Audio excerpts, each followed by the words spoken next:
waktu itu Pak Mochtar mengajukan tesis atau pendapat. Ciri-ciri manusia Indonesia itu adalah ada beberapa ciri. Nomor 1 adalah hipokrit atau munafik.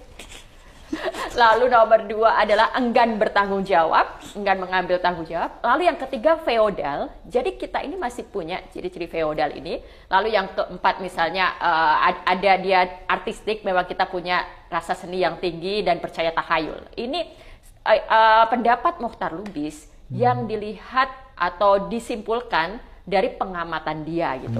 Pada masa itu tentu saja orang banyak yang marah, banyak yang tersinggung, banyak yang mengkritik. Wah, ini nggak ada bukti ilmiahnya, bla bla bla. Padahal sebagai seorang pengamat, jurnalis, sastrawan, Pak Mochtar juga melakukan refleksi atas masyarakatnya gitu kan. Dan ketika pendapat itu diajukan, lalu kita kemudian 50 tahun kemudian membacanya, kita akan menemukan kebenaran.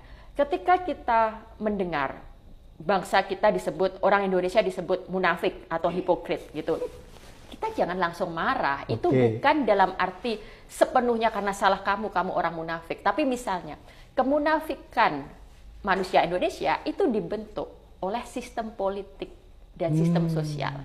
Dalam sistem politik Indonesia yang misalnya pada masa Orde Baru itu orang tidak bisa bebas menyampaikan kritik. Orang dibuat untuk pura-pura setuju, untuk selalu takut, orang akhirnya dipaksa untuk munafik, hipokrit. Itu kalau di masa otoriter Orde Baru. Nah, ketika direformasi, kita bisa melihat kemunafikan orang motivasinya bisa macam-macam. Bisa orang munafik mengatakan bahwa enggak, anak saya enggak akan ke politik, anak saya nggak akan jadi presiden, tapi kemudian lain lagi ininya. Anak saya cukup jual martabak aja ya. Nah, itu kan motivasinya lain lagi gitu. Tapi kita bisa melihat munafik ini bukan lagi hanya ciri 1-2 orang, tapi ini adalah fenomena sosial di dalam bangsa Indonesia. Lalu yang kedua, ketika kita bicara ciri feodal, kita bisa kemudian pakai kata kearifan lokal untuk membenarkan itu. Wah, dari dulu memang kita punya kok semangat untuk kalau dalam bahasa Jawa ada kata unggah-ungguh gitu kan, menghormati gini. Tapi itu akarnya bisa kita lihat. Feodalisme itu memang masih menancap dalam masyarakat kita. Lalu kalau itu dilihat implikasinya ke kita sekarang, kita bisa melihat betapa birokrasi kita itu sangat tidak efektif. Betapa misalnya gratifikasi ada di mana-mana. Lalu kemudian kebiasaan dari hal kecil.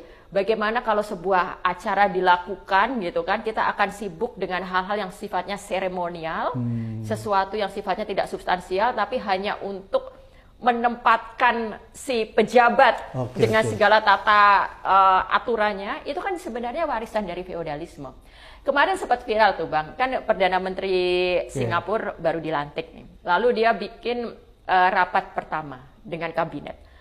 Situasinya sangat bersih, nggak ada itu segala kemewahan-kemewahan, nggak ada makanan minuman yang ini. Jadi ini kan salah satu bentuk kontradiksi gitu kan. Bagaimana tidak efektifnya birokrasi kita, dan itu akarnya adalah feodalisme gitu. Jadi koreksi kembali ke pertanyaan Bang Abraham soal ada tradisi kearifan lokal gitu kan. Upaya untuk melakukan otokritik itu pun sudah dilakukan sejak 50 tahun lalu.